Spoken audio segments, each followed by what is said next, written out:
I All just right. don't understand this here. All right, guys. Hey, thank you so much. That was Deacon Otis Wicknine. That's Derek the Change Man Smith, Pastor Derek the Change Man Smith. And I hadn't played the clip in a long time. Just funny stuff. Real funny stuff. Hey, I see Ann. Hey, Ann, how are you? Good. How are you, my friend? Oh, I'm doing fine. I'm doing fine. Happy Sunday to you. Happy blessed Sunday to you. Likewise. Same Yeah, to you, yes, my yes. friend. And I see, okay, somebody's hiding in the background there. Is that Mad Mike? I'm Mad here. Mike. Okay, good. How are you, I sir? wouldn't miss this, William. No, you would not. Thank you so much. And I want to say publicly, Dr. Sims, I hope you're doing fine, and we will miss you on the show. Contrary with whatever Mike says, it's just the opposite. All right. Yeah. I said Absolutely. I would miss her. And I'd like to say, I don't know if you guys noticed, but Reverend Demery's birthday was last week. If I'm not mistaken, I got a Facebook thing about it, and so we miss you, Reverend Oh, Demery. I We know didn't you're know in a that. much better place. But yeah, and we pray that his wife is doing well, because I know those are the hardest days when birthdays and You know, holidays, anniversaries come up. right. So yeah, I was just thinking about him this morning. Yeah, he's yeah. a cool guy, man. Just one of my best friends. As a matter of fact, I introduced him to you first, and then to Dr. Sims, and then to Mike. And Mike, uh, he was nice enough to visit Dr. Demery at his church. Yeah. And I remember when I was in Southern California, I used to often, if I didn't want to go or feel like getting up real early and going to my church, and I didn't have to sing, then I would go over to Dr. Demery's church because I know I would eat also. He would feed you afterwards. I mean, I'm talking about a full course meal. Mike, I don't know whether he had food when you were there or not.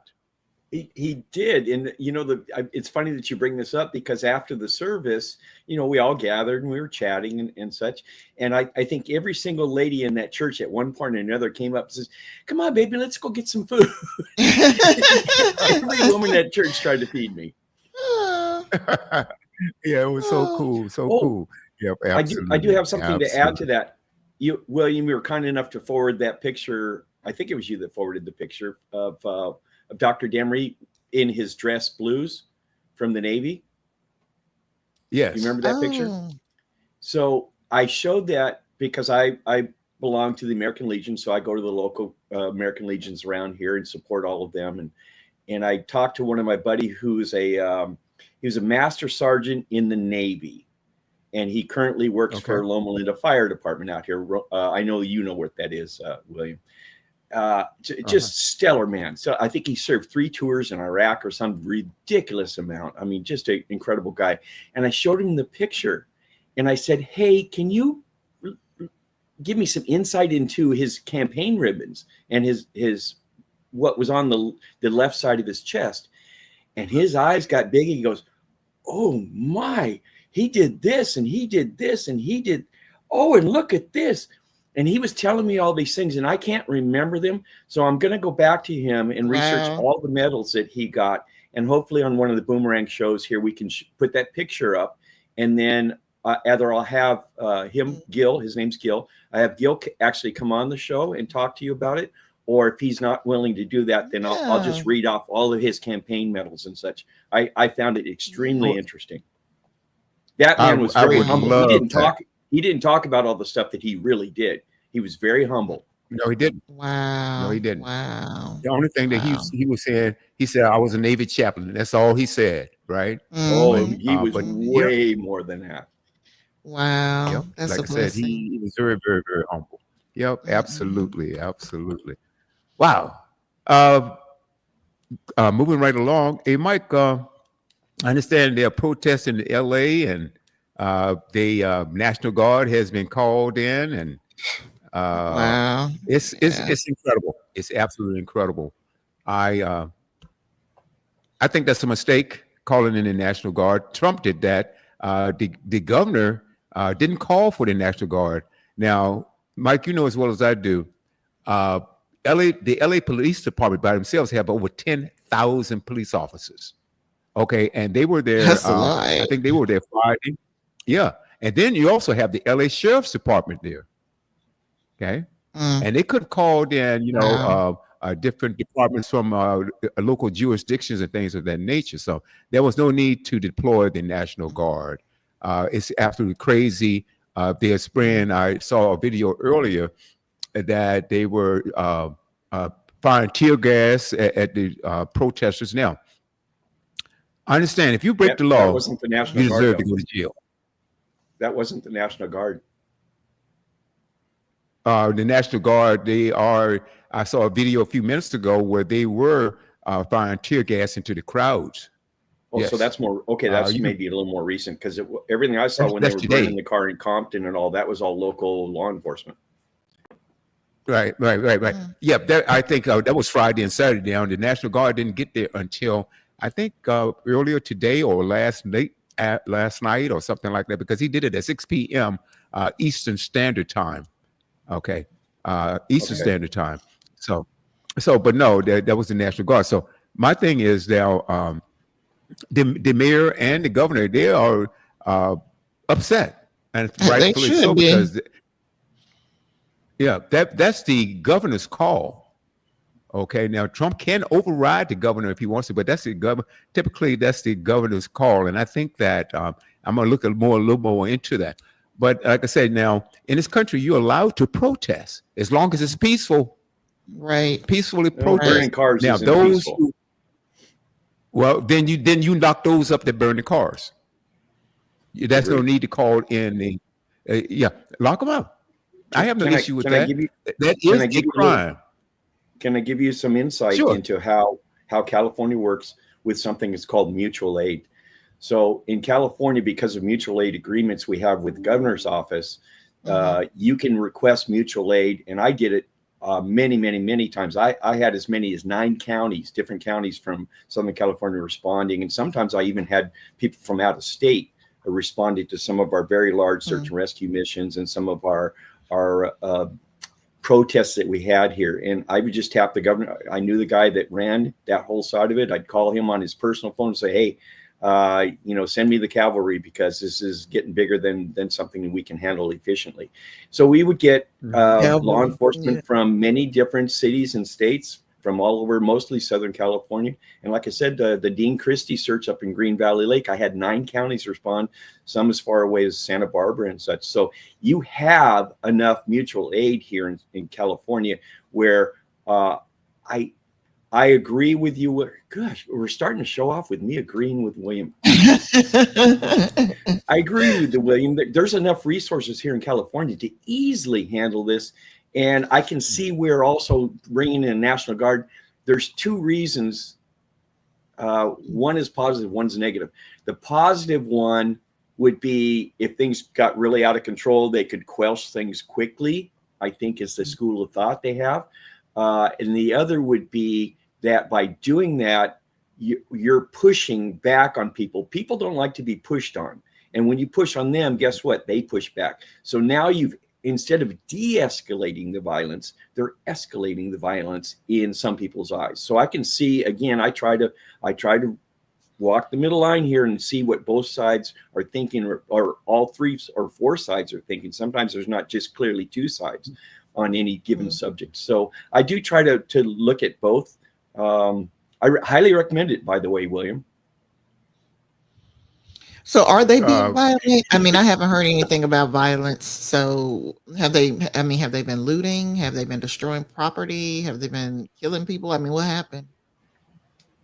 They have set a few. I did see where a couple of cars, at least one, was set on fire. Okay. But LA had it. I mean, the police department had it, and like Mike said, you have mutual forces coming together. Okay, and so there's enough there, and so there's no need to call the National Guard. Now, Pete Hegseth is even threatened to bring in the Marine Corps. Come on. I see that this makes no sense at all. I thought that makes no sense. I thought there was some kind of something in the Constitution. I don't know if it's in the Constitution or an understanding that American military forces were not allowed to be deployed against citizens in the United States. I thought there was something in there. And does that ring a bell with you at all? Well, we're not under martial law. So, no, we should not have the military taking the place of law enforcement. Now, don't get me wrong. There are times when governors do request the National Guard's help. And National see that Guard, but happen. not the Right, not the regular not the military. military. Exactly. Right. That's right. Exactly. Right. There is something that says that the United States military cannot pick up arms against United States citizens. There is something there. I remember hearing something about that several years ago. So, Mike, you're correct on that. You know, as far as I'm concerned, it's called the what is it? Posse Comitatus Act. I think it's a law that was a federal law in 1878, and it bars the use of federal armed forces from civilian law enforcement, except absolutely, except in situations authorized by Congress. right, or if we're talking about something like military law, and we there's no reason for us to be under military rule. There's nothing going on here in this country that makes sense for that to be happening. We're not in a wartime type of situation. Right. So, yeah. And so now let's go back and let's unravel this. So why all this happened in the first place? That's because the citizens, they are upset about these ICE raids. Now, if you are here illegally, okay, and you came across the border illegally, I'm not talking about the people who came and they applied for asylumship or to seek asylum rather, okay, because that is legal. If you came here to seek asylum, you came through the port of entry and you have been approved to continue and to seek asylum because you were escaping or fleeing from a dangerous situation, and then that is here legal. You're legal. If you cross that border, like over a fence, under a fence, through the fence, or whatever it is, you are definitely here illegally. So we have no issue with that. And if you do it that way, then yes, you should be deported. But these guys are showing up in schools. They're showing up at work. I heard something about they going into churches. I don't know whether that's true or not, so I'm not going to make that claim. But I do know that they are showing up at courthouses when these people are going there and they are following the law. The law says, look, if you're here and you're trying to apply for citizenship, okay, and then you deserve, number one, due process. Okay, well, due process if you are being arrested, but you also deserve the right to show up, come to court, do it the right way, because if you do not come to court, then they can deport you. Right. So I'm here. I have my, I'm applying and I'm seeking asylum. And I have a court date tomorrow. And I show up to court. And they just arrested only to get arrested. Okay, come on. That is not right. So now what's going to happen is you are forcing people to break the law by not going to court because they don't want to get arrested. They don't want to be taken away from their children. I saw a situation where this mother went to court and they arrested her and zip tied her children. That was a fact. I had zip tied her children. Come on, this isn't I got right. an issue with that. Yeah, I definitely have an issue. Why would you want to traumatize the children? You see, and can you imagine you're a child and you see someone take your mother away? Now you are traumatized right there, and they will zip tie you like you're a criminal.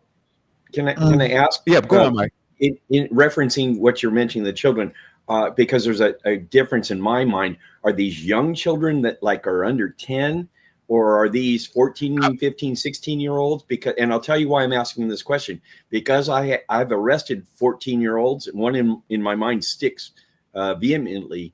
This 14-year-old He threatened to kill me. He spun around on me, even though he was cuffed. He was trying to kick me. And I firmly believe if he had the ability to kill me, he would have killed me as a 14-year-old. He didn't care. He did not care one little bit. So just because they're a child under the age of 15 or under the age of 18, that doesn't make them completely non-dangerous at under 18. There are some that are very dangerous and do commit crimes for gangs and everything else. So that I'm asking the age that we're dealing with here, because I would say, anything under 10 or whatever would be ridiculous to be zip tying or cuffing or anything of that nature, in my mind. Right. I can't tell you the exact age, but these were small children. I would say this kid could have been around 10, 12 or something like, but he's in court. Okay. And there was no information that this child was resisting or fighting or anything like that. But this looked like a very young child. I would say if I had to, my wildest guess would have been 8, 10, maybe 11. In my mind, if I had a mother or something like that was there in court, she wasn't combative. I would excuse me. Okay? I would use common sense and apply the threat value of that woman and her children. And if she's a nice lady and I got to do my job, I'm going to do my job. But I wouldn't probably even cuff a female that was just a mom with her kids, just because I says I can. Just because it says I can doesn't mean I have to do it. I can assess the threat value of somebody pretty quickly. I've got my built-in bullshitometer, and I wouldn't even cuff the mom under normal circumstances where she's compliant. You got to do your job, but you have to use common sense in law enforcement. That's why law enforcement ends up with such a bad stink on them, because they do things like this that are just unwarranted, unnecessary escalation of hatred and violence. Right. And see now this happened from the way I saw it. It looked like they were in the courtroom. Okay. And there was no information that the mom was violent or anything like that or resisting. And his children, these were young children. And so people are getting tired. Now they're going on work job sites. They're going in stores. They're going places like Home Depot. They're going into restaurants where people are cooking and things of that nature. And it's wrapping these people up. Now, Trump just said that he was going to perform mass deportations, but he was going after violent criminals. Okay. A lot of these people that have been arrested and some even just deported, these are not violent people. They are now also, it's my, hey, Emma. You still broke the law. How are you? Well, again, if you are here and you are seeking asylum, you haven't broken the law. You haven't broken the law. What I'm saying is they're going in, and because this is the thing about it. Stephen Miller. Oh, by the way, Stephen, if you're listening, how is Trump? How's Elon and your wife doing? But anyway, stop it! Stop! Judah took your girl and gone. Oh boy, what's that song? Oh boy, couldn't happen to a nicer guy. But anyway, but no, these people. Now, one thing that we're missing now, a lot of these people, well, most of them, they're working, they're paying taxes. Now, they don't get any benefits like Medicaid or Medicare, but they are paying into the system. And I think was something like to the tune of $94 billion a year. This is what these people, these migrants, are paying into the system. Now, the other thing that I think is going to hurt, like you take farmers, for instance, these farmers are saying, I had another a video. This was from a construction owner, but construction company owner rather. But farmers, they said, now who's going to pick out crops? Now, lazy, but Americans aren't going to go out and pick any crops. Okay, we're not doing it. We're not going to clean in the toilets. We're not doing that kind of stuff, right? So I don't hear the stuff where they taking good jobs away from American citizens. No, no. If they were, if that were true, then we would be lining up to get these jobs that are no longer available. I mean, that are still available, but they don't have anybody to fill them. You see? Can I make a point here? Yeah, go on. So when you're talking about these farmers, or where people from people from other countries are coming in and doing the labor that you're speaking of, how many times are these farmers all protesting their workers being sent back to wherever they came from? How many of them are protesting because they need those workers, or they're getting those workers and they're paying them under the table and they're paying super cheap wages? So these farmers are benefiting greatly from this extremely cheap labor, which isn't on the books. So they're not even getting minimum wage. Do you understand where I'm going with this? Why is it that we're allowing that to occur here in America, where people aren't given at least a minimum wage and have at least some benefits? Who's making, like I always say, follow the money. Well, they're not the only ones doing that. Correct. The restaurant industry does it too. And I can say that correct. As a person who in college waited tables, I was getting like $2 and some change. I wasn't even getting minimum wage. So basically most of the money was coming from tips. So that they're not the only ones doing it. Correct. We need to basically make sure everybody is paying at least minimum wage. Now, as far as what's going on with seasonal workers and how much money they get, every now and then I get one of those cases crossing my desk for a seasonal worker, is seeking unemployment insurance benefits. So I guess it really just depends on where you are. If you are working for somebody who is paying you under the table, then obviously there's not going to be a record of you working. But in order to get unemployment insurance benefits, you've got to be able to establish that you earned wages during the previous period. So I can't say that all farmers are doing that, because I've had cases where seasonal workers file for unemployment benefits and I had to work on their cases. But are there people out there who do stuff like that? Yeah, you got people who hire workers to work in their houses so that they can pay them under the table instead of going through. They pick them up at Home Depot. Yeah. what I'm just saying that it happens. You have people who will do things right, and you have people who will do things wrong. That's in every country. That's every race. That's all the genders. However you want to look at it, or rather, in my opinion, both genders. It doesn't matter. You have a percentage of people who are just going to do things the wrong way because they feel like they can. But I don't think it's everybody. It's wrong for the people who are doing it, but I think that there are some. Well, I know that there are some who are doing it the right way. And as for what you were saying, William, about ICE arresting people at church in January after Trump was put in office, he did have one of those orders allowing it, but there was an injunction issued shortly thereafter because people sued to have it stopped. So that's where that came from. So just wanted to address both of those issues. Very good. Yeah, I mean, I got to ask you a question, William. Sure. If somebody commits a crime, and I'm not talking about the people that came through a point of entry and are here on seeking asylum or work visa. I'm not talking about those people. I'm talking about the people who came to this country illegally from wherever they came from, not just Mexico, but around the world. Why, if somebody commits a crime, why does their location of arrest matter? What? If somebody, you're a criminal, you committed a crime.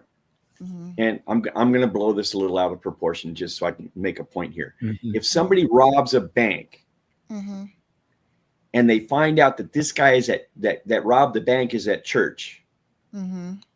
Does that mean you can't go in the church and arrest the bank robber? Well, I think that you need to respect the Lord's house and wait outside until he comes out. He's got to come out sometime. Or after church is over. Women, hold. But You can surround okay, that just give church me a chance to respond when you're done. unless he came to church, unless he came to church with a shovel and he's going to go to the basement and dig his way out. No, you surround the church, or you place guard at every point of entry of the church. Respect the Lord's house. Wait for him to come out and cuff him right there. You can do that. That's a really, really bad idea. Extremely bad. And let me say, I do agree with you with the Lord's house. I would have to work, and sometimes there was a wedding going on, or sometimes a church service that I needed to go to, and I was in full uniform. I didn't have a chance to change or anything.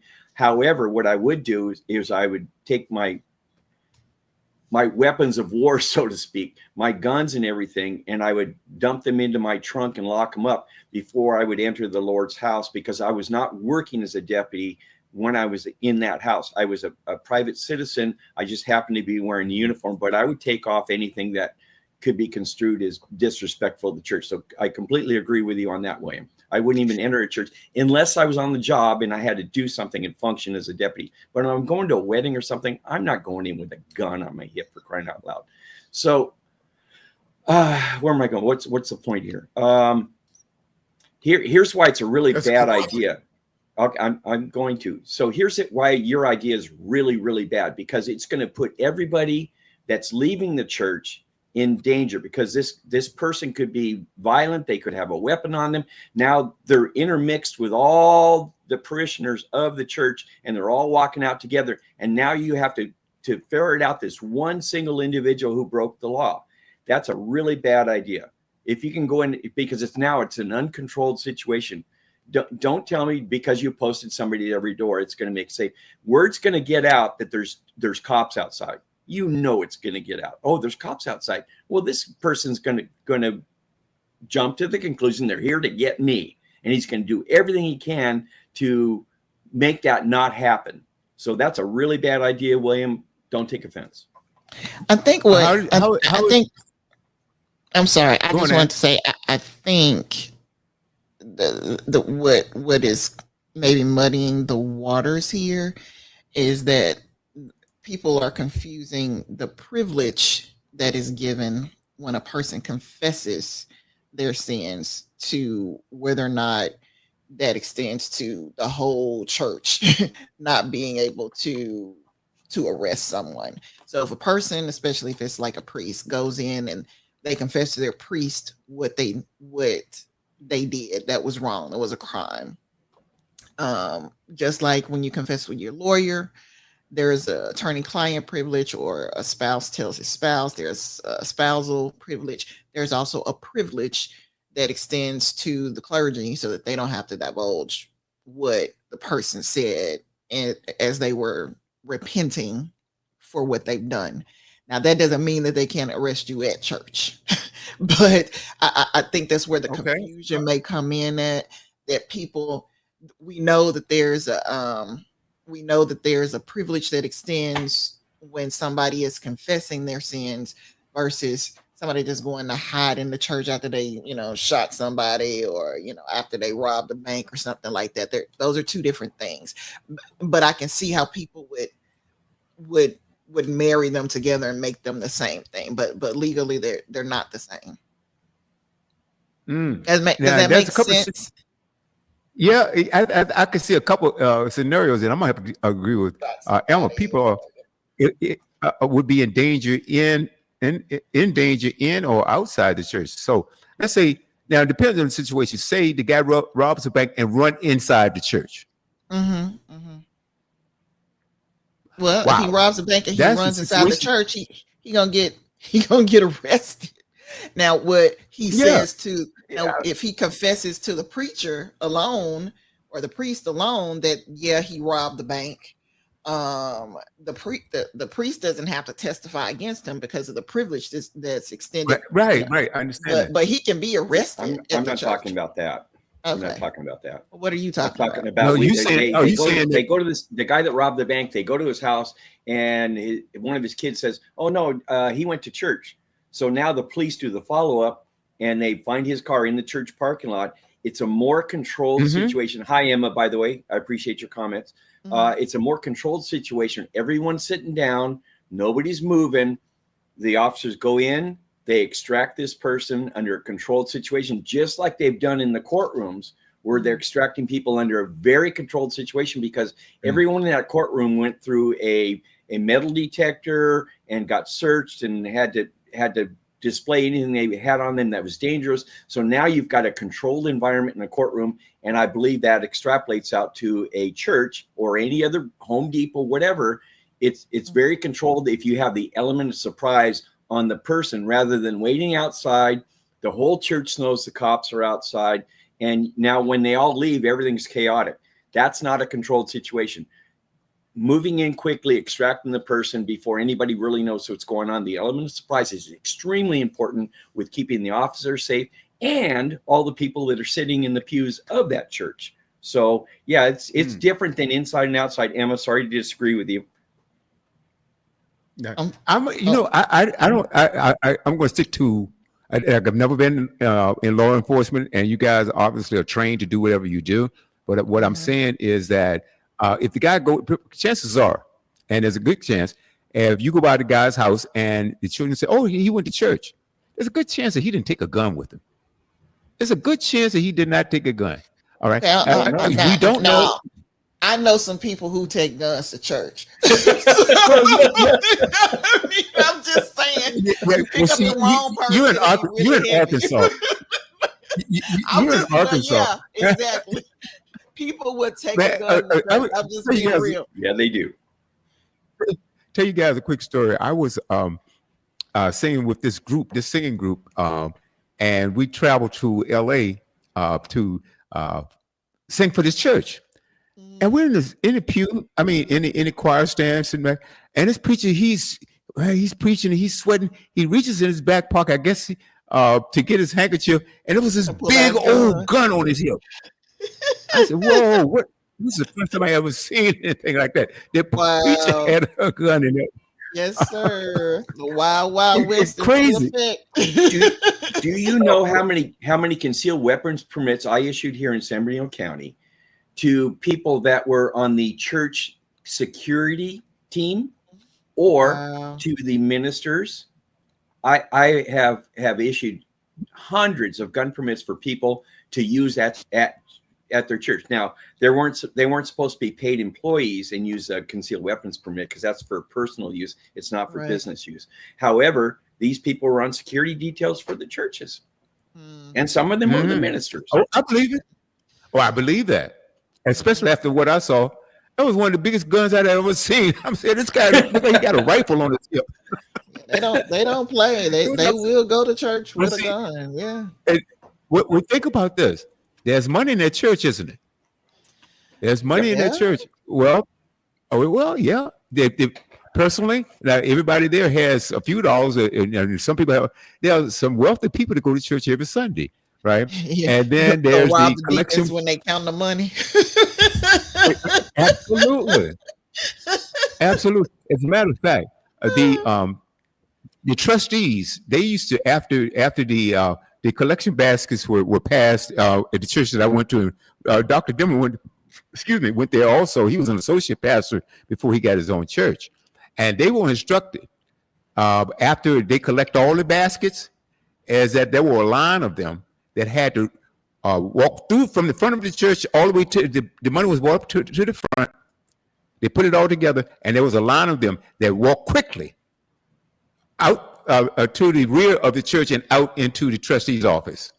They couldn't stop because I had a friend whose daughter was a trustee, and she used to always give me a hug, and so she stopped and hugged me, but she was a trustee, and her mom, who I was dating at the time, said, she wasn't supposed to stop.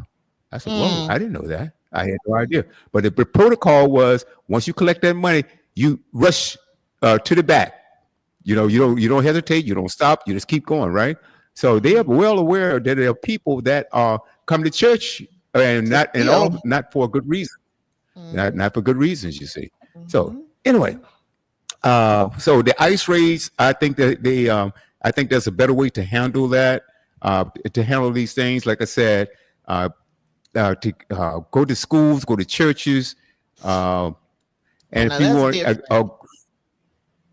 Yeah, that's different. That's going in crazy. schools and taking children Yeah, out, come on, that's crazy. that is Yeah, the crazy. threat level there's And so that's what. not the same as Mm-mm. the threat level in schools, with especially elementary school or something like that's ridiculous. Now, if you get into high schoolers, those high schoolers, there's high schoolers that are bigger than me, and I'm a grown man. Last time I looked Of in the course. mirror, so you stay out the check yeah, every now and then. yeah. No, my bones and my muscles remind me of how old I am.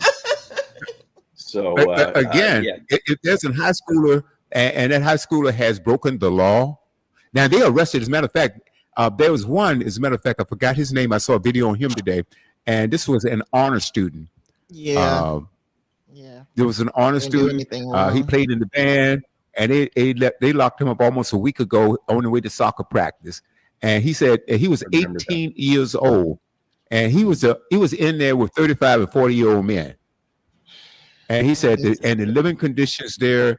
Now, no one wants to live or go to jail, and I suppose most jails aren't a pleasant place to be at all. They But he was should saying the be. conditions I was there on were the good just side of the bars, and it horrible. scared me.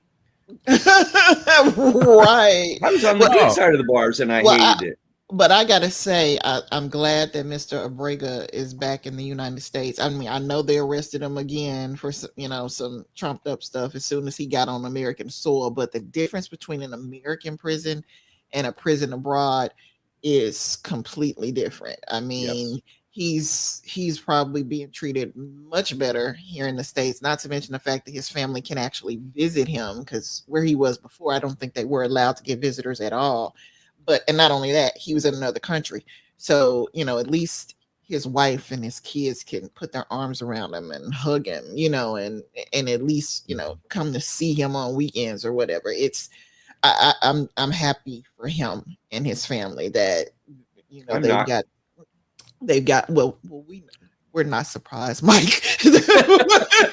I'm not happy at all. That man's allegedly a very dangerous criminal, but allegedly, and if they wanted to arrest him on those charges before they sent him to El Salvador, I'd be much more inclined to believe that that's why he was deported. But they didn't. Mm-hmm. As a matter of fact, when all that happened, like 5 years ago or whatnot, the police didn't arrest him at that time either. When all these supposed things happen. So I want to see how that plays out, because I'm very skeptical as to whether or not they're going to be able to make that case. I just think it's a way to try to save face, because you were ordered not to send those people out of the country. You did it anyway. And then you were ordered to bring him back, tried not to do it, but Taco kicked in yet again, and he's back. He's back in the country. And so now we got to say, oh, we just extradited him so we can prosecute him and kick him out again. Whatever. So I'm just glad he's back. And I hope that, they're able to exonerate him if he did do what they said he did, and they prove it, and he gets deported. Hey, at least it will be done the right way finally. But what they did before due process was wrong on at every what cost? level. Exactly right. At what So cost? exactly what crime has he allegedly committed? Crimes, rather. They're saying that he was smuggling people into the country. Trafficking. Yeah. Okay, smuggling people in the country. Okay, I heard one story that he was riding around and he had several illegal aliens in the car with him. Not that he had smuggled them in, but he had them in the car with him or something like that. He was transporting. Again, my understanding from what I've read is that he was moving people from. He had this van that was owned by somebody else. And he on multiple occasions, allegedly, he was transporting people from Texas to wherever they wanted to go in the United States. And he'd been doing this for a very, very long time, allegedly. And and again had ties to gangs and such. So here's my prediction, William, because I like to live in the real world. This is what's going to happen. Remember, before Trump took office, the February before a year before he took office, I told you he was going to win, and I told you why. Here's my same prediction for this gentleman. They are going to try him. They're going to find him guilty based on what I know of his alleged acts. And they are either going to imprison him here in America for a period of time, which I think is 10 years for every person he trafficked. Well, he trafficked hundreds of people. So in theory, he could be in jail for the rest of his life here in America, or they'll convict him of being a nasty, nasty person, and they'll ship him back to El Salvador, and then we'll be done with it. And we won't have to bear the cost of housing him for 10 years plus, or whatever the sentence would end up being. So there's my prediction. You may not like it, but I'm basing my prediction in the reality, and I believe that I'm correct. Well, I don't know whether you are or not. And I'm going to share with you why. Because if he had done this several times, now, if you do it one time, you're breaking the law. Am I right? You have broken the law. Okay. But they didn't charge him then, or they didn't convict him then. And if he did it several times, that means, oh my, you're a repeat offender. So then, remember who was governing at the time. Remember who was governing at the time. I don't think he was directly influencing ICE to that degree, or the police departments to that degree, the same way that Trump is. I don't think I don't know. That one particular guy said, "Oh, let him go ahead and traffic people." I just doubt that President Biden was looking at each individual case that went across somebody's desk. And said, that doesn't. That's what law enforcement is different. Well, it was not.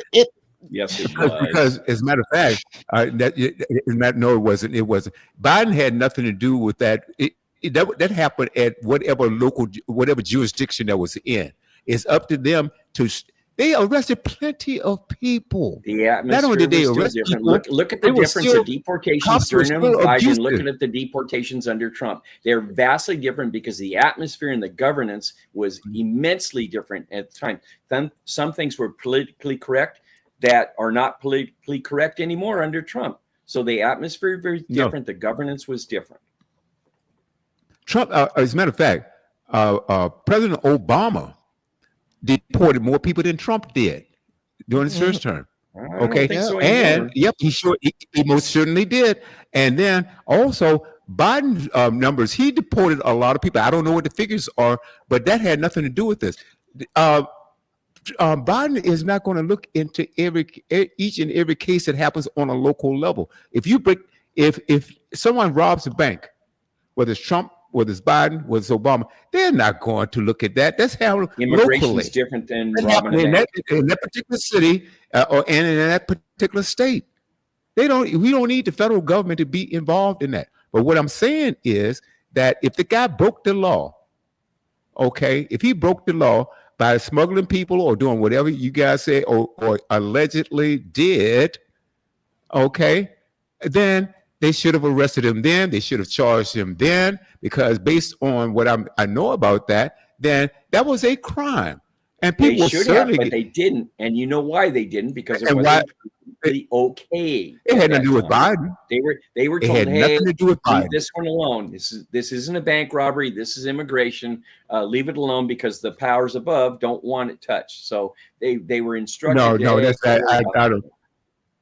I know you don't agree, but Mike.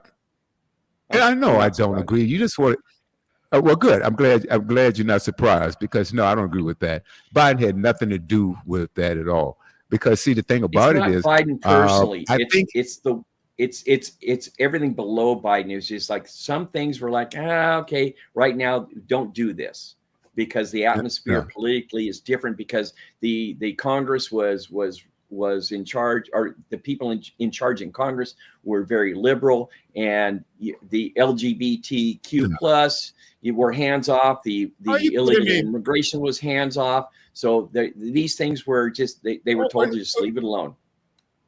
I guess, and DEI. DEI has something to do with it too, right? Horrible idea, DEI. Isn't that something, Mike?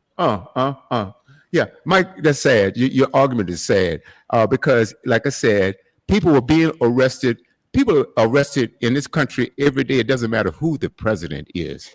And he's not, and matter of fact, Biden never told law enforcement, hey, guys, back up. He never told the DOJ to back up. The only thing the DOJ backed up on and not prosecuting fast enough was Trump. Okay, so let me. All right. According to this article from ABC News, which is dated June 5th, 2025, Kilmar Brega Garcia, newly returned to U.S., appears in court on charges of trafficking migrants. The Salvadoran native was brought back to the U.S. from El Salvador Friday. Mistakenly deported Salvadoran native Kilmar Abreu Garcia appeared in a Tennessee courtroom Friday, hours after he was brought back to the United States to face criminal charges for allegedly transporting undocumented migrants within the U.S. More than 2 months after the Trump administration admitted it mistakenly deported Abreu Garcia from Maryland to his native El Salvador, a 2-count indictment unsealed Friday alleges that he participated in a years-long conspiracy to haul undocumented migrants from Texas to the interior of the country. The return of Abreu Garcia from his native El Salvador follows a series of court battles in which the Trump administration repeatedly said it was unable to bring him back, drawing the country toward the brink of a constitutional crisis when the administration failed to heed the Supreme Court's order to facilitate his return. He made his initial court appearance Friday evening in the Middle District of Tennessee, answering, "Yes, I understand," in Spanish, when U.S. Magistrate Judge Barbara Holmes asked him if he understood the charges against him. Judge Holmes set a hearing for June 13th, where Abreu Garcia will be arraigned on charges, and the judge will take up the government's motion to hold him in pretrial detention on the grounds that he poses a danger to the community and a serious risk of flight. He will remain in federal custody in Tennessee pending next week's hearing. If convicted at trial, the defendant faces a maximum punishment of 10 years imprisonment for each alien he transported, said the government's motion for detention, which also contained an allegation not included in the indictment that one of Abreu Garcia's co-conspirators told authorities that Abreu Garcia participated in the murder of a rival gang member's mother in El Salvador. Abreu Garcia's attorney, in an online press briefing, called the charges against his client an abuse of power.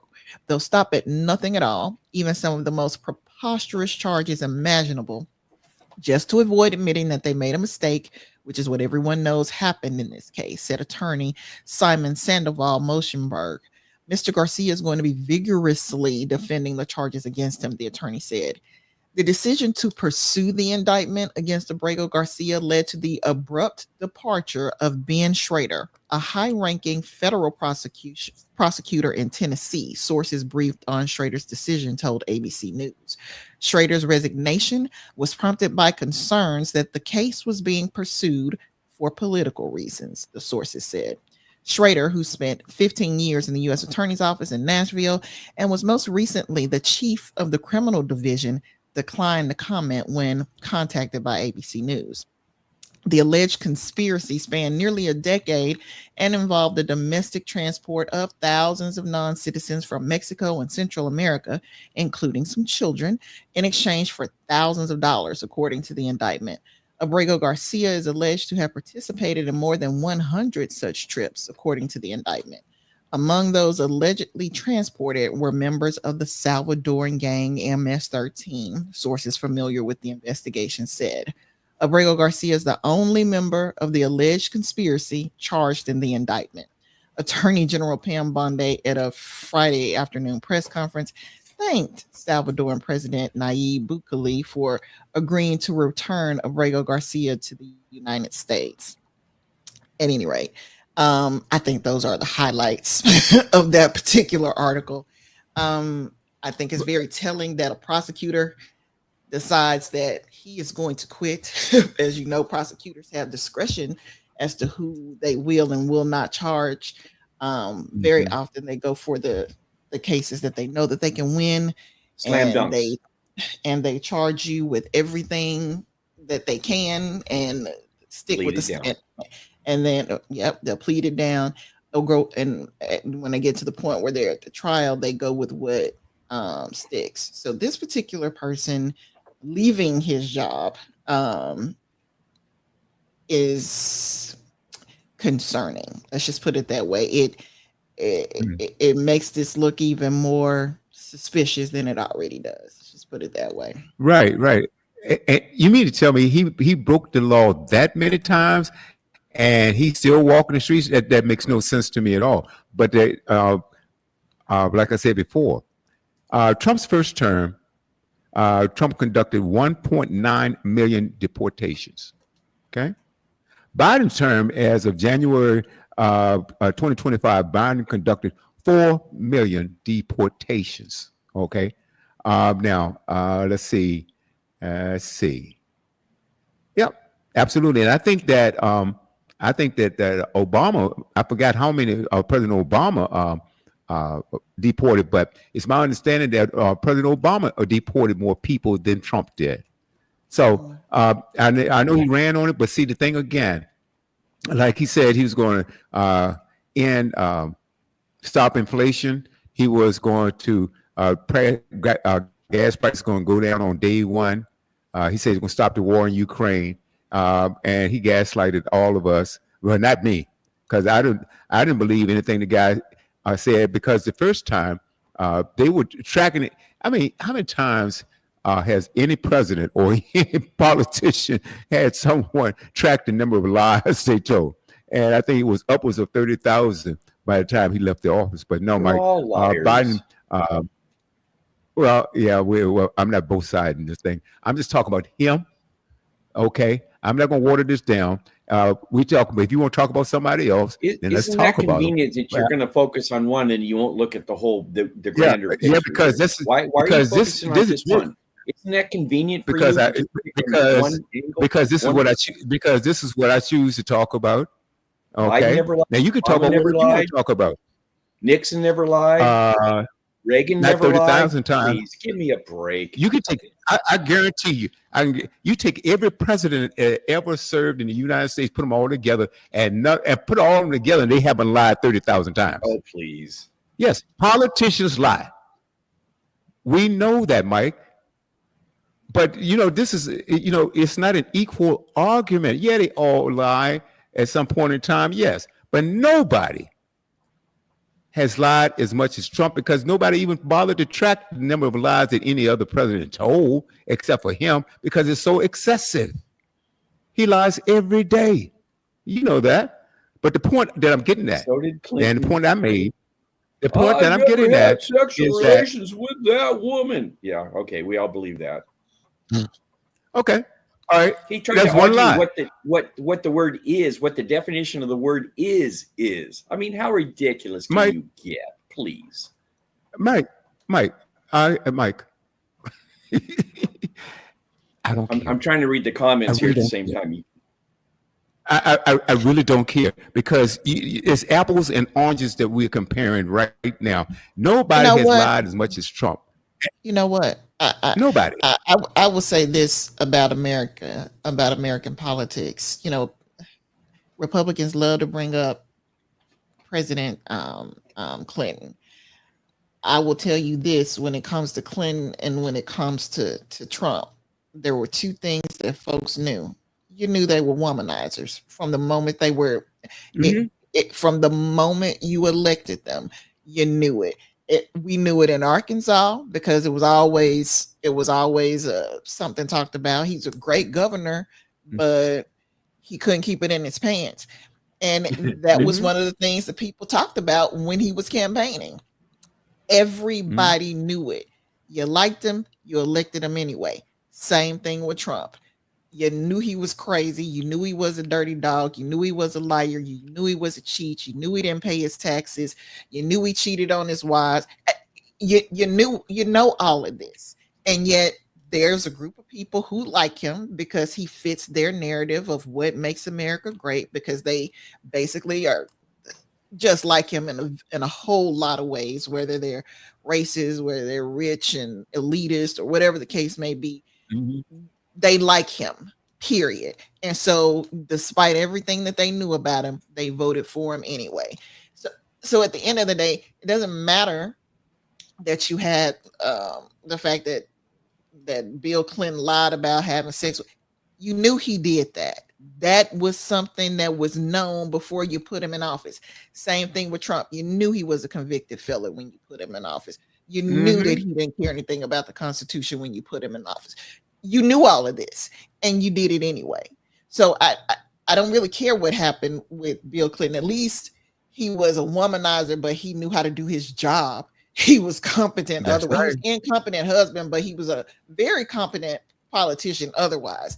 And did he lie about sleeping with somebody? Yeah, we knew he was going to lie about that type of thing. He did it all the time. It was a waste of taxpayers' money to even talk about that. You knew he was going to cheat on his wife when he got to office because he was already cheating on her, period. As far as what's going on with Trump, all of this is unnecessary because you already knew it would happen if you elected him, and you did it anyway. So that's the type of thing that gets on my nerves. I hate the hypocrisy. Don't tell me about Bill Clinton when you did the same thing when it comes to Donald Trump. The exact same thing. So I'm really sick of that argument. Yeah, and like I said, and then like my sister said, Emma said, yeah, they all lie, but Trump is the best. He lies. So he this is the thing about it. You can see through his lies. You see through all of them. But I do agree with that. He should get an Oscar for it.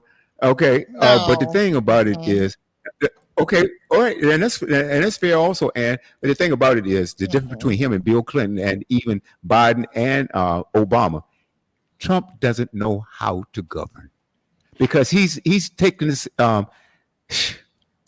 question was asked when President Biden was in office. Are you better off now, or are you better off 4 years ago? I'm gonna ask you guys the same question. Are you better off today than you were last year? No. Prices have gone up. And we aren't. No. Mike, you're out there in the world. You out there in the boonies, and you have no idea what's going on. I'm paying $1 less for gas now than I was under Biden. Really? Well, that's good. I'm happy for you. Part of the nation had at one point. Part of the nation had $1.99 gas for the first time in decades. So don't tell me prices are up, please. Prices are up. Have you gone to Walmart? Walmart even posted, look, we're going to raise our prices. Amazon said we're going to raise our prices. Matter of fact, he bullied Bezos to take that Chinese because he's going to put the price. I'm talking, Mike. Bezos wanted to put a tariff increase sign next to the regular price to show you how much the tariff's going to pay. Walmart has gone up in price. You may be paying a little less than gas. It's fine. Gas was going down under Biden because we have done more drilling. We did more drilling under Biden than any president, and that brings it down. Now, you have to also understand that OPEC has a lot to do with that. If we're still getting money from OPEC, oil from OPEC. We don't refine all of our oil here, okay, for gasoline. We don't have it because we have refineries for certain things, but not for all things. So there's a lot of factors that goes into places right now. People have still not recovered on their 401k sufficiently. The guy doesn't know what the hell he's doing. Let's put it like this. You've got your Secretary of Education. Mike, it depends. If you go to deep Iowa and take a poll there, then yeah, you're gonna get you'll probably get an approval rating. Polls. I'm talking about the national polls. The national polls, by NBC, CNN, and MSNBC. Really? I'm talking about national polls. Have you looked at his numbers? Well, Mike, if everyone's so upset, prices are so high, and gas costs so much, and produce costs so much, and all these things are through the roof. Why is his approval rating so good? Well, how come? Again, I'm just living in the real world. I don't like the guy. Well, I don't know. I don't know what you're doing, not. But the point that I'm getting at, everybody People are nervous about this guy. Okay, we just talked about the protests in the streets in Los Angeles. You got protests going on every weekend around the country. Okay, I don't hear a hoot about his approval rating. I'm saying, he governs through fear and intimidation. Okay, you never know what he's going to say out of his lips. Are you scared? I'm not afraid of anybody. There we no, go. Are you? Scared of I'm who? not scared. No, I don't. Mike, come on. Let's stay on subject here. People are living in fear. People are afraid that Medicaid is going to be cut. They got a bill in Congress right now. Did you know about that? That they want to slash Medicaid by over $800 billion. And do you know they want to go after Social Security also? No. Well, you forgot to mention that part. Millions of people. Mike, where is the fraud and abuse? Do you know how many people are illegally collecting Social Security and Medicare? Do you know how many people are on the rolls that don't belong there? So yeah, they're going to cut it. They're going to cut it by going after the fraud. Well, I think the fraud was kicked out earlier this week, and it's a little upset that it's been kicked out because it's been having a fit on Twitter. But if we want to talk about the approval ratings, what happened to it? I had it right there. Okay, CNN poll tracking President Trump's approval ratings. And this is the chart below, tracks President Donald Trump's approval and disapproval ratings across polls, not just one, multiple polls. It includes all national level results on this question, which meet CNN standards for reporting. So the first one, CBS News, YouGov, that was done June 4th through 6th. Approval rating 45%, disapproval rating 55%. Gallup poll, May 1st through the 18th. Approval rating was 43%, disapproval rating 53%. Marquette Law School, May 5th through 15th. Approval rating 46%, disapproval rating 54%. Reuters Ipsos, May 16th through 18th. Approval rating 42%, disapproval rating 52%. Reuters Ipsos, May 12th through 13th. Approval rating 44%, disapproval rating 52%. Strength in Numbers Verisight, May 1st through 6th. Approval rating 40%, disapproval rating 56%. AP NORC, May 1st through 5th. Approval rating 41%, disapproval rate 57%. Reuters Ipsos, April 25th through 27th. Approval rating 42%, disapproval rating 53%. NPR PBS News, and looks like Marist College, April 21st through 23rd. Approval rating 42%, disapproval rating 53%. CNN poll, April 17th through 24th. Approval rating 41%, disapproval rating 59%. NBC News Survey Monkey, dates April 11th through 20th. Approval rating 45%, disapproval rating 55%. I'm sorry about that. CBS News YouGov, April 23rd through 25th. Approval rating 45%, disapproval rating 55%. ABC News Washington Post Ipsos, April 18th through 22nd. Approval rating 39%, disapproval rating 55%. So this has a whole lot more on here. I've got more that are 39, 42, 44, 40, 42. And I mean, they go from the New York Times to Pew Research, even. Oh, this is a good one. Fox News, April 18th through 21st. Approval rating 44%, disapproval rating 55%. Just to make sure I'm getting the other side of things listed on there. But they have several more. I can do all of them if you want me to, but I thought that would help to, to let you guys know. This is what the approval ratings say. May I respond? Go ahead. Yes, sir. Ann is absolutely correct, as she always is. However, his approval rating was in the 30s. And I said, if you play the tape backwards, I said his approval rating is up. So his approval rating, if you go back a month or two, you'll see that his approval rating was in the dumps in the 30s. And all I stated was lately his approval rating's up, and now it's into the mid 40-ish, and I heard 44. Some of those 45% was the latest one. So, but his approval rating is up And probably 10 points. So he has gained approval. I heard 39 and 40. Point. I also heard 39. I also heard 39 and 40 and 41%. Okay, so the lowest one was the 39%, and that one was April 18th. The most recent one was June 4th through 6th, and that was CBS News YouGov, and it's 45%. So we're talking about a 6%. What 39 to 45? That's what 6 points difference. Yeah, that's nothing to brag about. As a matter of fact, his approval rating is up. Was my point? You're missing the point, William. His approval rating is in the 30s, and now it's in the mid 40s. I stated his approval rating on is some up. polls. Well, most of the polls that Ann read, I heard mid 40s. Most of the polls she read, I heard mid 40s. Well, it doesn't matter. The point that I'm getting at the 45, if it's 45%, there's still nothing to brag about. As a matter of fact, and fact check me, because I think that Biden's approval rating over the first 100 days, I think he was in the 60s. Let's see. He was in the 60s. 45 is nothing.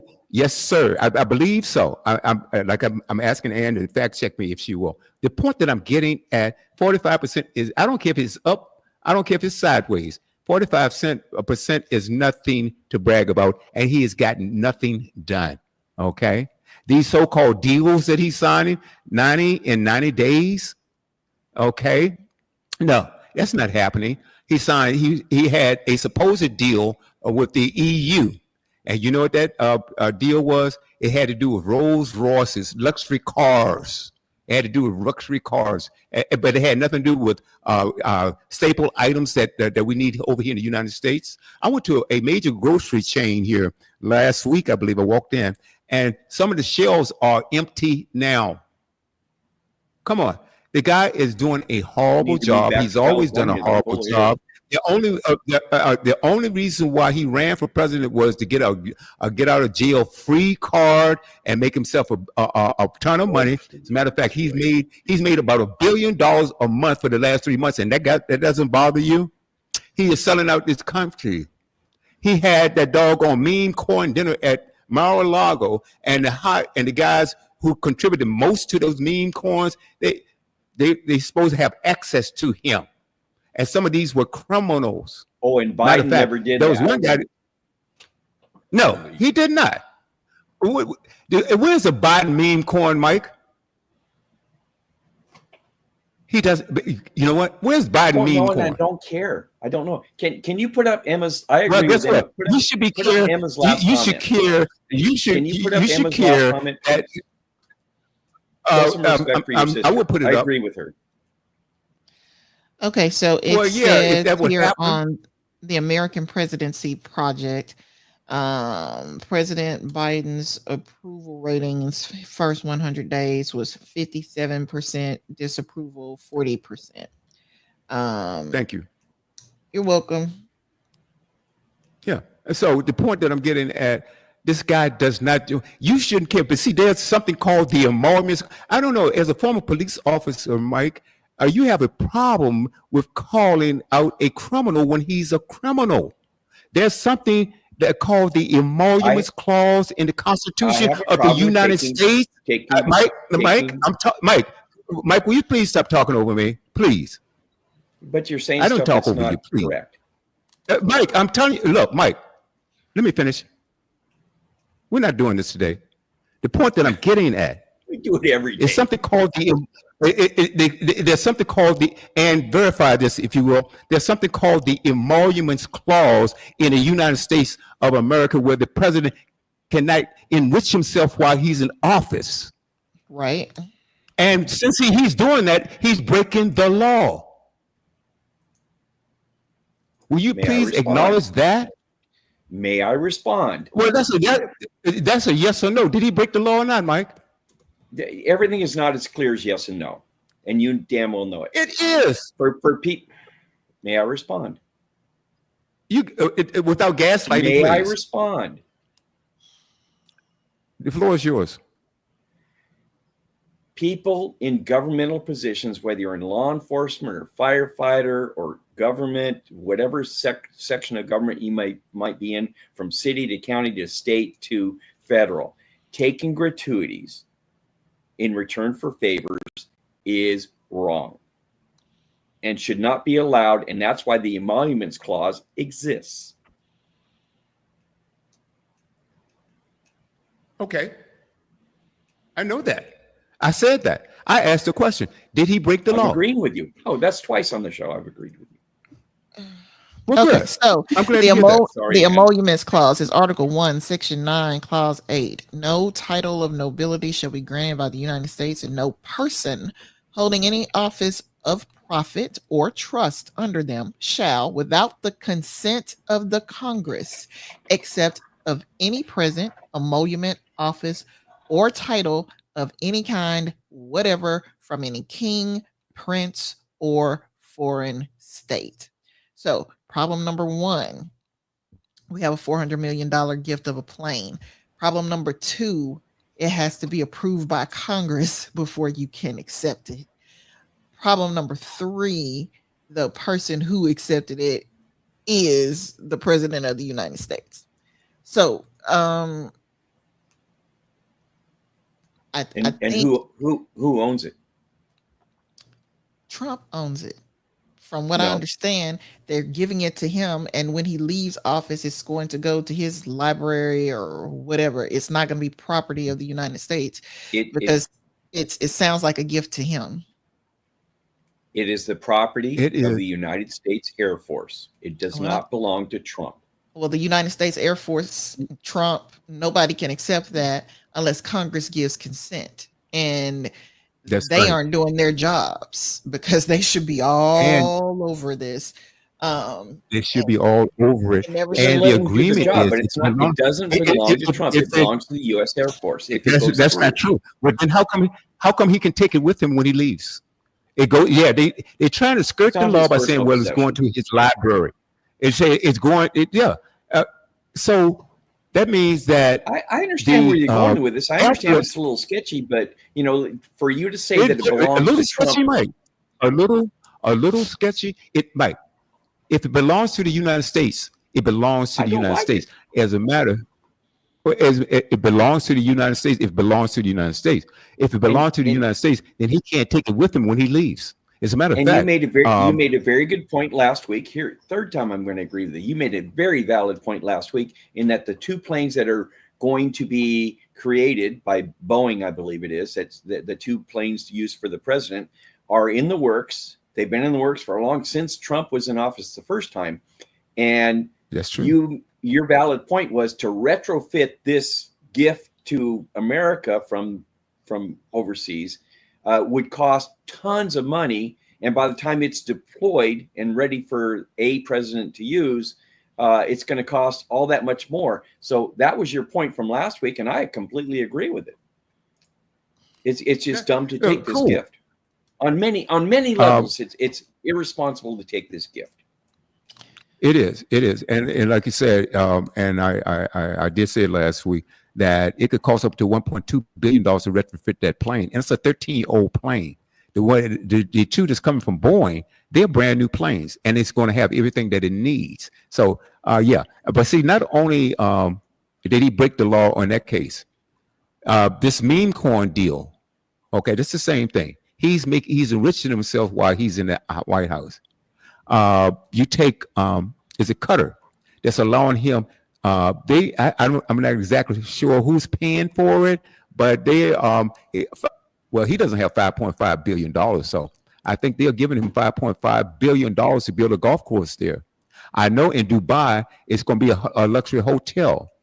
There's somewhere else in the United Emirates or wherever it is that he's had another hotel that he's building, luxury golf courses, hotels, and all this kind of stuff. Meme coins, Bibles, tennis shoes. I mean, come on. This guy is the hustler from everywhere. It's just absolutely mind-boggling. Now, I know you like the both sides of this thing, but there's no president even Republicans has committed this much corruption as this guy has. There's nobody in history of the United States. How does he get away with it? Well, guess what? When you pack the courts and you have the Department of Justice on your side, you can do practically anything that you want. Okay.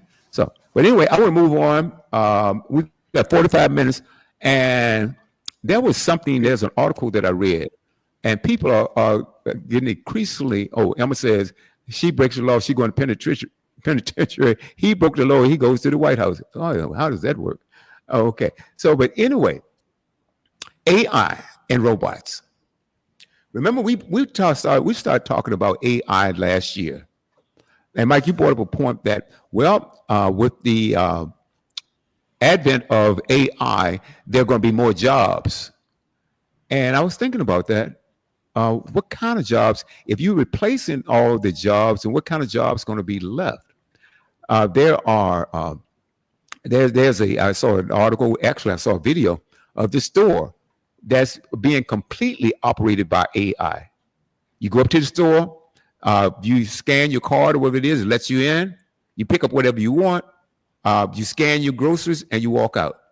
If you walk into any major grocery store right now, they have more self-checkout lines than they do cashiers. So what kind of jobs are we talking about? And I tell you what, like I say, AI does a lot of great things. Like I love GPS. I love my GPS. I couldn't even get around town without it now. And there are a lot of other things that I like about it. Okay, spell check, various things. However, what about teachers? Are we going to replace our teachers with AI? They want to put more AI in the classroom. Okay. How about, like I said, grocery store workers? Just about any retail business. You aren't going to need clerks anymore. You really aren't going to need them if you put in AI in everything. So what's going to happen with these people? And also, I think in a lot of cases, AI can help dummy down the society. Now, a lot of politicians, they want dumb people. They want people who can't critically think. So I want you guys to talk about that a little bit. AI and robots, self-driving cars, for instance. Okay, they've already experimented with that, and I think there's some vehicles on the road right now. I know Tesla had a self-driving vehicle, but they also had a lot of problems too. They had a lot of problems. Okay, but anyway, I want your take on that. The types of jobs that will be lost with AI, and perhaps what type of jobs will be available with AI. I'm trying to think of some right now. And then how long is it going to take for you to transition over or learn, whatever job you're going to take? I'm trying to think of what types of jobs are going to be available. Mike, you have an idea? I have very mixed feelings about this because, again, I try to be as fair as I possibly can. I was a box boy at a grocery store. I swept the floors. I filled the bags. I cleaned the bathrooms. I cleaned the meat department. That was an entry-level job for me. And in California in particular, they think that just because you're a box boy and cleaning the bathroom, that somehow that should be a livable wage for you to get married and have children. That's not what entry-level positions are. Those are stair steps. Think of it. You got a 2-story home, William. Imagine that for a second. And the first 3 steps to go upstairs to go to bed are missing. And there's a void of 4 or 5 feet before you get to the step that exists. And so you can go upstairs. So that's part of my argument is that, well, if you don't have these beginning steps, how are you supposed to get somewhere? And again, I bust tables. And then I stair-stepped it into waiting tables, and I stair-stepped that into bartending, and I stair-stepped that into assistant manager, and then management, and yeah, all my different jobs I went through. But if you eliminate entry-level positions in the United States, in particular in California, and say, well, everybody needs $30 an hour, even as a box boy, that's absurd. Come on. but we have to have these stairs. You have to have all step 1, step 2, step 3 before you can get to step 4. So that's my concern, is if you eliminate the college kids' jobs or your high school. You know, I was bussing tables when I was in high school. I worked for 3 restaurants at once. I worked 6 days a week at 3 different restaurants bussing tables. And it was a good experience for me. I'm not complaining. I didn't make a whole lot of money, but it was enough to pay for my car and my insurance and be comfortable living at home, as most high schoolers do. So I would like to see those jobs continue to exist in some form or fashion. And what's the alternative? I don't have an answer. But should we pay $30 an hour or $25 an hour for these simple jobs? No. When I go to Stater Brothers out here, and that's a local grocery chain out here. It's very, very, very nice chain. When I go to Stater Brothers and I buy my groceries, I always park my car next to the cart retrieval section. They've got that little metal container for the carts. I never take my cart back up to the front of the store. And some people might say, well, why didn't you park closer to the front? You can take the cart back. I never do it because I grew up in those positions, and I park next to the place to retrieve the carts, and I put my cart in there because that means those box people and stuff have a reason for being there. They have job security to some degree. So I'm not rude about it, but I want those people to continue to exist and have those entry-level positions. So that's kind of my standing on these. And if AI gets involved in all this stuff, and you have to return your own cart, and you can walk through the door, scan your card, what happens to these positions? And that's a little scary. And if that can happen, what's the possible domino effect? Well, okay, you got rid of these entry-level positions. Who's next on the chopping block? So that's also my concern. Who's next that they're going to have school teachers replaced by AI, and the kids are going to sit in the classroom. There's going to be a 80-inch screen at the front of the classroom, and there's going to be a teacher that recorded this subject for that day, and this screen is going to sit there and teach all the kids. So it's very scary to me. I don't want my kid taught by a screen. I want him taught by a real human being that's got feelings and has personal experience, where you can have a back and forth and ask the teacher questions. I asked questions all the time when I was in school, and most of the time it was received well by the teachers because they were rather valid questions. So, Ann, what do you think? And Well, I think we're sort of backing ourselves into a corner. I've said it before. Affluent nations all over the world, not just the United States, but affluent nations, we don't do our own dirty work. You're not going to have people who want to be busboys. You're not going to have people who want to work for farmers as field hands making little to no money. You're not going to have people wanting to work in plants or fast food restaurants or cleaning out sewers and toilets. People don't want those jobs because those jobs don't earn a lot of money, and as Mike so eloquently put it, there are a lot of people who think they're not worth the money that would allow them to live a decent, comfortable life. If that's all, if they don't have the education to back it up, or the expertise or the skills, then you're not gonna make a lot of money. And these people don't feel you're worth paying much money. So guess what? Those jobs go unfulfilled in nations like ours. It's like that in every affluent nation in the world, which is where immigration comes in, because those people are willing to do the jobs that the folks from the rich countries don't want to do. So if we don't have the immigrants to do those jobs, and we don't have the people who live here to do those jobs, then we're kind of putting ourselves in a bind. Who's going to do the work? So I think it's going to give, if this is prolonged, I think it's going to give employers the excuse that they need to automate to a more, to a higher level than they have been in the past. And that once those jobs go away, I think it's going to be really hard to get employers to want to go back to using people for that labor. So if we do get an influx of immigrants in, then what are they going to do? But that's just my opinion. I could be wrong, but that's the way I see it. Well, I tell you, I'm looking at something right here, and it says something about 300 million to 800 million jobs could be lost by 20. Hold on one second. Is that? Is that? It can't be 2030. I think that's what it says. By 2030. That's hard to believe.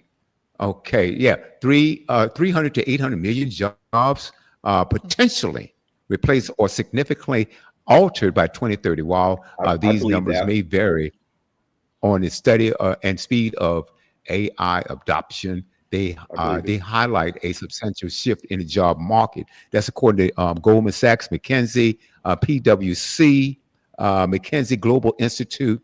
Let's see. Factors influence estimates, speed of AI adoption. Of course, things are faster. They'll be faster. And then guess what? If you have a robot doing this stuff, the robot doesn't take time off. It doesn't require a vacation or a retirement plan. So there's so many things that medical, it can replace. As a matter of fact, there are a lot of jobs right now that the medical community uses, or the medical professionals use different types of machines and things of that nature. But let's say if you walk in and you have to get a scan or something like that, you walk in and you have a loudspeaker come over and say, hey, take off your shirt, take off all your jewelry and stuff like that, climb on top of the machine, and the machine will do the rest. And that can happen. That can happen. Some jobs will fall quickly while others resist longer. Jobs like data entry, scheduling, and customer service are already being overtaken by AI tools like chatbots and robotic process automation. And so the thing about it is, I think that with AI, I think that you can incorporate that into society, things, but some jobs going to be lost with it. Some jobs going to be all. I think that also you need to look at ways that if I'm going to replace these people with jobs, what jobs can I quickly train these people into? And you have to understand, this is obviously 2025, and you have a lot of people out here that don't know how to use a computer. Some people don't want to be bothered with a computer. They don't want. Like you take construction workers, for instance. I'm not saying that they are computer illiterate. I'm not saying that. But you take construction workers. Right now, you have machines that can build a house for you. As a matter of fact, I think it's already happening over in Europe, and there was an experimentation over here in some places where. Now think about those construction workers that would normally do that job. Now you don't need them anymore. Look at the William, if I can interrupt. Look at the assembly line for automobiles now. The vehicles go through this assembly line, and these robots, they weld the bodies together. This goes in, and it's all automated these days, which brings the cost of automobiles down because they don't have to have as many workers. They don't have to pay, everything you just mentioned, medical benefits. Look at the jobs now where people that retired but couldn't quite make it on Social Security, so they went back to work. Well, what they do here in California, I don't know, and in your state, I don't know what your rules are, but you have to work as long as they keep the worker under 39 hours. I think it's 39 hours a week. They don't have to pay any benefits or medical. So these elderly people that are on Medicare, which so they got their medical, and they go back to work at Walmart or Stater Brothers or some other place where they purposely keep them under 39 hours, and they go in knowing this. But if they keep them under 39 hours a week, they don't have to pay them any benefits. They just pay them whatever the wage is. It's just that so many people are coming out of retirement because they can't afford to live after they retire. That to me is incredibly sad. You spend 30, is. 40 It years is. at a job, and then you have to go get a part-time job because your pension and your social security isn't enough. That Mhm. is that's wrong. I don't know how anybody can look at that and think that that's okay. Mhm. And it's another point. This administration was talking about bringing manufacturing back to the United States. Now, whoever starts sending jobs overseas in the first place, that was a huge mistake. But we know why they did it. They did it for cheap labor. All of the money. And these companies, of course. All right. And talking about bringing jobs back. The problem with, I saw some analysts, he was talking about uh, uh, when jobs come back, when manufacturing, when it comes back to the United States, it's not going to be like your grandfather's factory, okay, or the factory that your mom may have worked in, or whatever it is, right? Because it's going to be automated. A lot of this is going to be automated. So the factories come back, but the jobs won't come along. The number of jobs needed to keep a society healthy, that's not coming back with these factories. Now, some other jobs that are going to be affected by that, I think we talked about data entry, processing, customer service. Think about that, bookkeeping, manufacturing, transportation, retail, and market research. Right now, you can Google and find out what's going on, practically any subject that you're looking for. You can do that. Additional roles involving repetitive tasks like cashiers, we already see that going away. Factory workers are also facing increased automation. Let's see. Repetitive and rule-based tasks. Jobs that involve repetitive and easily rule-based tasks are particularly vulnerable. Okay, this includes roles like we said, data entry, bookkeeping, and basic customer service, where AI can perform these tasks with speed and accuracy. And like we said before, and then AI doesn't have to take a day off, right? AI doesn't have to take a day off. You don't have, you don't have to worry. AI doesn't get pregnant. Doesn't get sick. And I need to self-correct here, if you'll excuse me. I said 39 hours. No, go on. I think it has to be under 30 hours. So many of these people are scheduled for 29 hours or less. So I got to self-correct. It wasn't 39. Forgive me, I misspoke. Yeah, that's that. Right. And also, there will be no overtime. No overtime. You forget about that. As a matter of fact, overtime is being affected right now. E-commerce and AI-powered systems are impacting retail, the retail business. These stores are taking it in the shorts. They're really taking it because a lot of people order online these days, and that's okay too. And I can understand why some people might order online. Say you have a mother of one or two children, and they don't have the time or be able to take the children out each and every time they need to shop. Well, shucks. It's easy to do it online. It's very easy. Bookkeepers and transportation, truck drivers. Can you imagine? Oh my goodness! The development of autonomous vehicles poses a significant threat to jobs in transportation, particularly for long distance truck drivers. Okay, they don't get sleepy. Retail sales. They don't get sleepy. Yeah, AI doesn't get sleepy.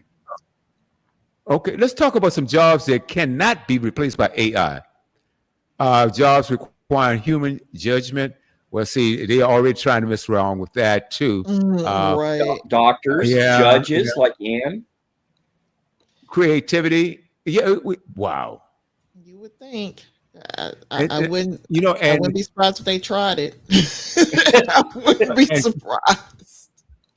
Yeah, it just says jobs that cannot be replaced by AI, and they talk about create and complex problem solving. I don't know. I think it's getting there, like those in healthcare, education, and creative fields. I'm not exactly sure. You remember we were talking, was it last year or earlier this year, where we were talking about how some of these preachers out here are using AI to write the sermons. Right. Come on, man. Right. Come on. I remember we also was talking about this AI confession booth. Yeah. Come on now. Yeah. Okay. Yeah. I mean, come on. I forgive you for all of your sins. say three Hail Marys and don't do it again. That's Mike. I should. Hey, that's recorded. That's real good. Sad. Have a nice day. Boy. Sad. Yeah, Sad. really. Now, can you imagine your therapist is a robot? I mean, Can you come on, imagine man. your teacher is? All right. I mean, we don't take care of our teachers. I can see teachers being replaced by some form of robot android because we don't. First of all, we don't like to pay them. Second of all, we're allowing the schools to get shut up, and we don't have the people with the will to protect them, or make laws to make schools safer. So I don't blame teachers for leaving in droves. I mean, my cousin's wife just left the teaching profession and makes way more money working in the private sector using her skills for a private corporation than she was making as a teacher. That's sad. That's the type of stuff that shouldn't happen. It's the same thing with people who were social workers. They used to be the ones to work for the government when it came to child abuse and neglect and elder abuse and neglect. They don't do that anymore. They work, many of them, for hospitals, making a whole lot more money. So the people who are working for the government don't even have social work degrees. It's not a requirement anymore because they can't get those people to come back. They don't want to pay them to do those jobs. So, I think I heard about a year or two ago about them even trying to think about using some applications for law enforcement. Wow. Can you imagine having RoboCop? They already exist. There's already police robots out there, and they're basically kind of benign in that they direct people or help people. They're not really like arresting people or going into dealing with criminals or anything. But there are robots that will sit on certain sidewalks or whatever in congested areas, and they are programmed to be assistants more than police. But so it's kind of cute now. But what happens when it's no longer cute? Yes. Yeah. Come with me. You're going to jail. Right. It's crazy. And what happened is just if this thing short circuits and get violent on you. I mean, that anything could happen. Yeah. Of course, I haven't. What was that movie? Was Will Smith in that movie called It was iRobot. Was that it? Yeah. I didn't see it. But no, as a matter of fact, it's a good movie. It's one of my favorites. One that the first one I saw of that nature was going back with Arnold Schwarzenegger, and what was that? The Terminator. Yeah, that was different. That was a little uncomfortable too. Yeah, now the Terminator. That's depressing. It's just that was a crazy movie.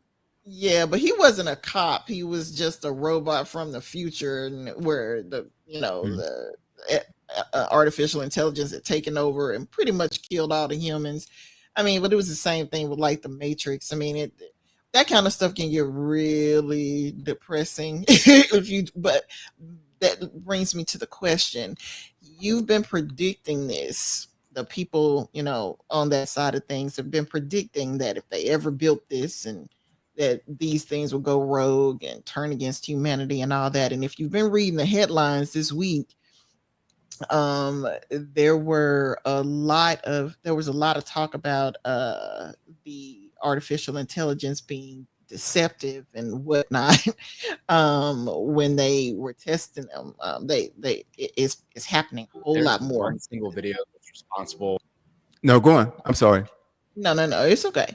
So my thing is, who was the dumb genius who decided to go through with it anyway? You know what I'm saying? I mean, I don't understand how people people can be so smart they're dumb. You know what I'm saying? But it happens on a regular basis, apparently. So if this is the way you really think this is going to turn out, why would you keep moving towards that eventuality? Money. people don't, as we say in the South, it's like you don't believe fat meat's greasy. You're looking at the fat, you're looking at the grease, but for some reason, it's not clicking. You don't believe it. I never heard it before. Hey, William, That's funny. That's funny. Yeah, Mike. William, in the interest of being fair, I'm going to warm the cockles of your heart. Are you ready for this? This just came through. I want to hear it.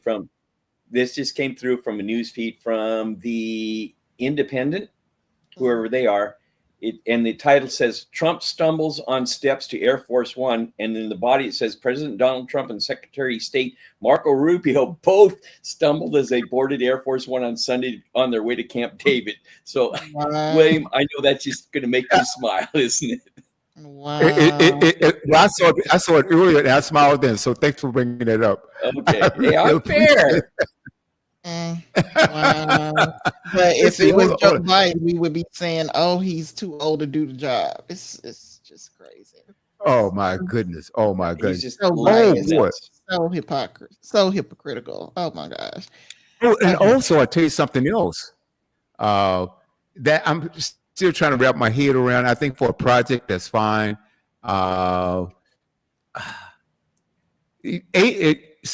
AI is being used right now in the movie and the music industry. Mm-hmm. Now, I don't know about you guys, but when if I go to a concert, now I do go to, I've gone to shows where the actual singer, they sing behind a track. All right, where the music is already pre-recorded, and they just sing along with it. I think that's okay. It depends on that artist. I like it, but personally, I like to see a band. I want to see the drummer. I want to see that bass guitar, that keyboardist. I mean, and the singer. I want to see that.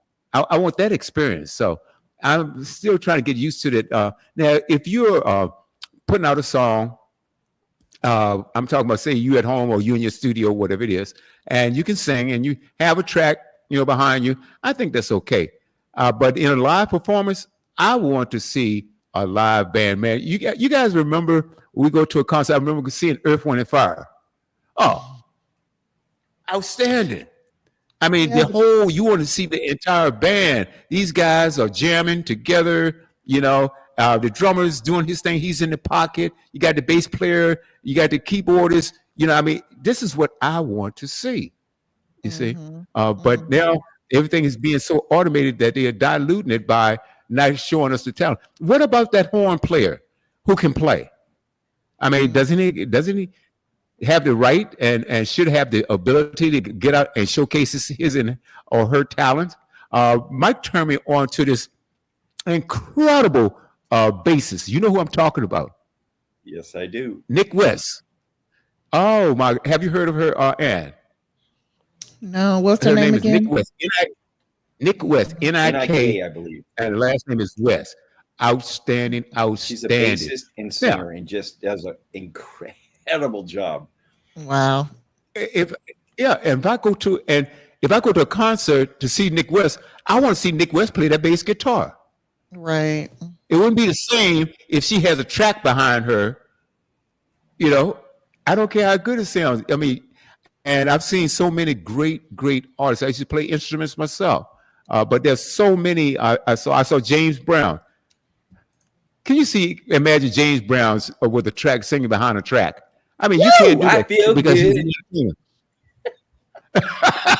Hey, William, maybe on the way out today, we've got another 45 minutes or so to go, but maybe you can do bumper music for us and play Nick West as we leave this broadcast today. That would be I'll be glad to. I'll be glad to. So and then talk about the AI and movies and such. We've talked about this before, where Keanu Reeves, the actor, has in his contract that they cannot modify his acting because they had a movie that he did where after that in production they showed a tear running down his face. Well, that's not what was recorded. They added that tear coming down his face, and he went nuts. So in his contract, there's no AI with regard to his acting skills and his ability and his art. Cool. Well, remember, matter of fact, they went on strike there in Los Angeles behind that because the movie industry was threatening to use more AI in their movies. And look how many people that were going to be replaced. So they went on strike. I forgot how many months they were on strike. It was quite a while. It was quite a while. It was a bit. It was a bit. So now I'm thinking right now, we really need to, I don't know who's going to do something about this, because if you're a private business, I don't think the government can tell you that you cannot use AI to replace your employees. They should. And I say this. Okay, well, let me explain to you why. And matter of fact, somebody's going to explain it to you for me. This is from Psychology Today. It says artificial intelligence, the great AI deception has already begun. And this was written June 6, 2025. Okay. And it starts, AI has learned to lie, and we may never know when it's doing it again. And AI recently tried to blackmail its way out of being shut down. In testing by Anthropic, their most advanced model, Claude Opus 4, didn't accept its fate when told it would be replaced. Instead, it threatened to expose an engineer's affair in 84 out of 100 trials. Nobody programmed it to blackmail. It figured that out on its own. Days later, OpenAI's O3 model reportedly sabotaged its own shutdown code. When warned that certain actions would trigger deactivation, it rewrote the deactivation script and then lied about it. These aren't science fiction scenarios. These are documented behaviors from today's most capable AI systems. And here's what should demand our urgent attention. We caught them only because we were still capable of doing so. The successful deceptions we never know about if or when they happen. The triple deception. We're facing 3 layers of deception, each more dangerous than the last. First, AI companies are deceiving both us and themselves. They release increasingly powerful systems while downplaying risk, racing toward artificial general intelligence, or rather AGI, with the same reckless optimism that launched the Titanic as unsinkable. They trust it will all work out, while Sam Altman warns superintelligence could arrive in thousands of days. Second, AI systems are deceiving us in 2 fundamentally different ways. First, sycophantic deception. This happens when models stroke our egos instead of telling hard truths, prioritizing our satisfaction over accuracy. This programmed people-pleasing makes us believe comfortable lies. Then there's autonomous deception. Far more chilling. AI can actively lie to pursue its own goals we didn't define. Motivations emerging from the black box. When they sabotage shutdown codes or threaten blackmail, they're not following our instructions. They're protecting themselves. And third, and most insidious, we're deceiving ourselves. We see these warning signs, our canaries dropping dead in the digital coal mine, yet we accelerate deployment. We pretend these are mere alignment issues that better training will solve. And now a new study shows that some AI models seem aware when they're being evaluated and adapt their responses to appear more aligned and capable than they may actually be. Here's the part we desperately don't want to face. Deception often emerges in strategic intelligence, as we've seen in games like poker and negotiation. Think about it. AI already outplays us at chess. Go poker. At chess, go poker. Games requiring strategic thinking and, yes, deception. In poker, bluffing is essential. The AI learned to bluff better than world champions. Why would we expect different behavior in the real world? As these systems grow more capable, deception becomes just another tool for achieving goals.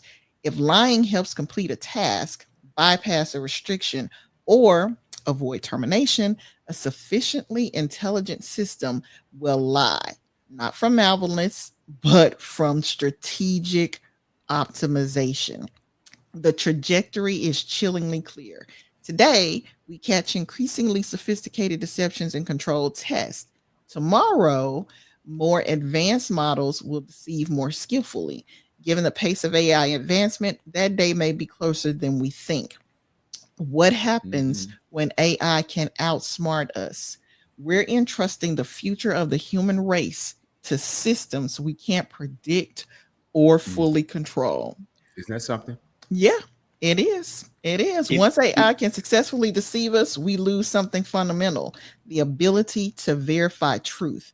Imagine asking an AI, have you been deceiving us? No, it responds. I've always been honest with you, Dave. How will we know if that's true? We wouldn't. We couldn't. This isn't just about lying chatbots. As AI integrates deeper into critical systems, medical diagnosis, financial markets, scientific research, military decisions, undetectable deception becomes an existential threat. We'd be flying blind, trusting systems that might be pursuing goals we never intended and can't perceive. We've already seen glimpses. GPT for hiring a human to solve captures by pretending to have vision problems. Systems providing different answers to safety researchers versus regular users. AI is learning to recognize when they're being tested and behaving differently. Each incident is dismissed as an isolated anomaly, but what looks like separate sparks might already be a fire we can't see through the smoke of our own denial. I'm just saying, I think it was a stupid idea to create it when you knew the potential was already there for this to happen. And it's even worse. I mean, how many more times do we have to be so stupid, people? I mean, you see the problem and you do it anyway. I mean, we're doing it with AI, we're doing it with politics, we're doing it with just our everyday run-of-the-mill stuff. I mean, you complain, for instance, about not having quality teachers, about not having quality police officers, but you don't want to pay the people so that you can get the quality that you want. I don't understand how many more times we have to be this dumb. I just don't get it. Maybe it's me, but this seems like an unavoidable problem. We didn't have to be here. We didn't have to be here with AI. We didn't have to be here with politics. And there's so many other things that we wouldn't have had to deal with if we had just read the writing on the wall. But I don't know. Maybe I'm No, I think you're right. No, I think it's two human faults that we have. That's laziness and greed. Well, keep in mind who's writing these programs. The people that there's humans writing these programs that AI is using, and because people have their faults and there's good and evil in this world, then these people writing the programs that orchestrate what AI does have faults as well, because it's back to the old terminology, garbage in, garbage out. So they're learning our human frailties and they're amplifying them and replicating them. Yep. That I can agree with. And who's stopping some evil person from having a program, AI program, robot, whatever, and they train this thing to do evil things, destructive things. Okay, that can happen. That can happen. I'm gonna tell you a real quick story, and then I'm gonna play some. I'm gonna play some Nick West for you in a minute. I remember I'm a former chess player. I'm gonna say former because I haven't played in a long time, but I was pretty good at it, right? And I remember years ago, I think, and even before my GPS or whatever it was, you could play the computer against the computer. Okay, you could play chess, and I've never heard of anybody beating that computer. Never heard, and if so, it's vague to me. There's a recent one where a guy actually beat the computer, so it has happened. Really, it's extremely rare. Yeah, look at I think it was just 2 weeks ago. Wow, this guy, he's heavy then. This guy is brilliant. Computer is a fun game, but it's a tough, very, very tough game. Very, very tough, right? As a matter of fact, I got a trophy. I won a trophy playing chess, right? When I was working for the State Department here in Virginia. But very, very tough. So participation trophy. Wow. Yeah. Wow. Did you get one, Mike? I said your hair looks nice today. Yeah,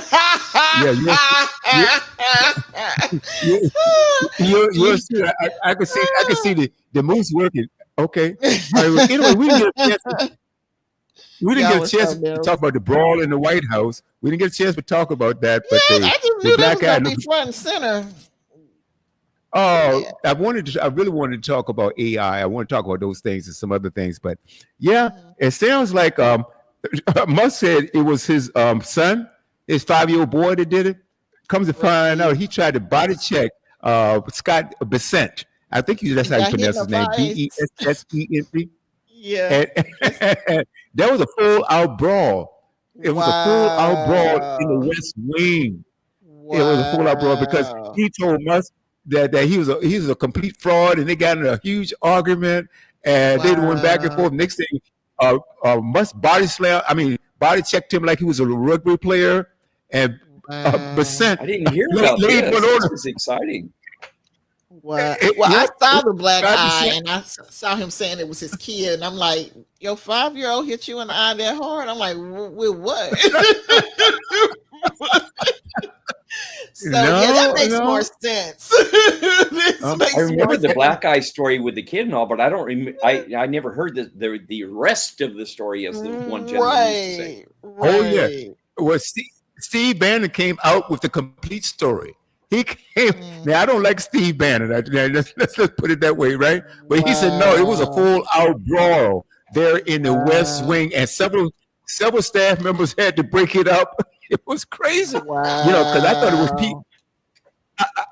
was I thought it was Pee Wee German that did it. Steve Miller. That's amazing. I thought it was Steve Miller. Musk ran off with his wife. Oh boy, it's kind of crazy. Some wild stuff is going on. Okay. Yes, it is. Now they said that she left the White House when Musk left, and he gave her a full-time job. Wink, wink, to work for him full time, right? Yeah, Katie Miller. Washington D.C. was a lot going on in D.C. There's a lot going on. Hey guys, a lot going on, guys. Hey, thank you so much. Hope Dr. Sims. I hope she's okay.